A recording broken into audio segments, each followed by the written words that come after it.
नमस्कार, आप देख रहे हैं चैनल 1।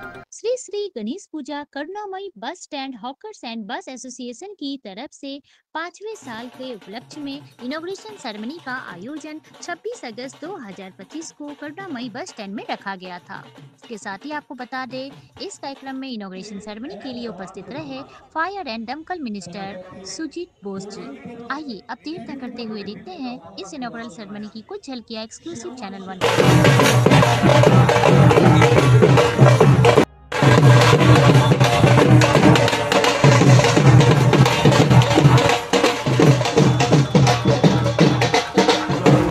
করুণাময়ী একটা গণেশ পুজোর উদ্বোধনে। আর এখন গণেশ পুজো এত হয়ে গেছে, আমি দেখছি আমার ইনভিটেশন 100-র ওপর ছাড়িয়ে। আর আমি আপনাদের সবেতেই থাকি, সারা বছর যে কোনো অনুষ্ঠান যখন করেন আমাকে বলেন, আমি আপনাদের শুভেচ্ছা জানাচ্ছি। গণেশ চতুর্থী এমন একটা উৎসব, যে কোনো আমরা মনে করি শুভ কাজ করতে গেলে আমরা গণেশ পুজো করি, তবেই আমরা অন্য পুজো করি। আজকে শুভ অনুষ্ঠানে দুর্গা পুজোর ঠিক আগে গণেশ পুজো উদ্বোধনে আপনাদের সবাইকে প্রধান জানাবেন। সবাই ভালো থাকবেন। সুজয় বাবু আছেন, সবাই আছেন, সবাইকে প্রধান দেবে, ভালো থাকবেন। ধন্যবাদ।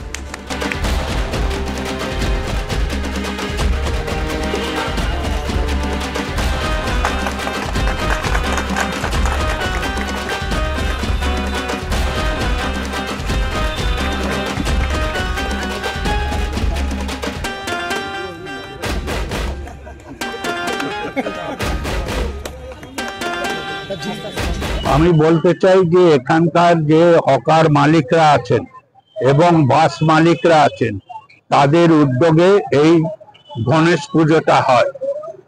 এই গণেশ পুজো যে উদ্যোক্তা আছে তাদের সম্পাদক হচ্ছে রানা হালদার, তার প্রধান উদ্যোগে এই অনুষ্ঠানটা হয়।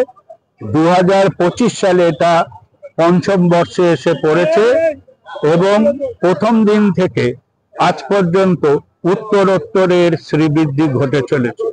আমরা আশা করি আগামী দিনে আরো বড় মাপের এই পুজো হবে। আজকের পুজোর বিশিষ্ট অতিথি ছিলেন বিধায়ক এবং মাননীয় অগ্নি নির্বাপন ও জরুরি পরিষেবা মন্ত্রী শ্রী সুজিত বোস এবং আরেকজন আমাদের বড় চেয়ারম্যান 5 শ্রী রঞ্জন পোদ্দার। তিনি অসুস্থ থাকার জন্য আসতে পারেননি, ওনারও একটা বড় অবদান আছে এই পুজোর পেছনে।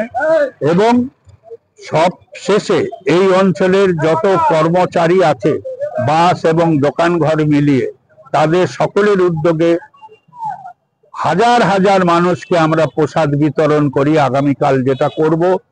এবং আগামীকাল আমাদের একটা সাংস্কৃতিক অনুষ্ঠান হবে, যেখানে বাউল গান হবে এবং আমরা সবাইকে অনুরোধ করছি আপনারা আসুন, আনন্দ করে এই অনুষ্ঠানে যোগ দিন এবং আনন্দ গ্রহণ করুন।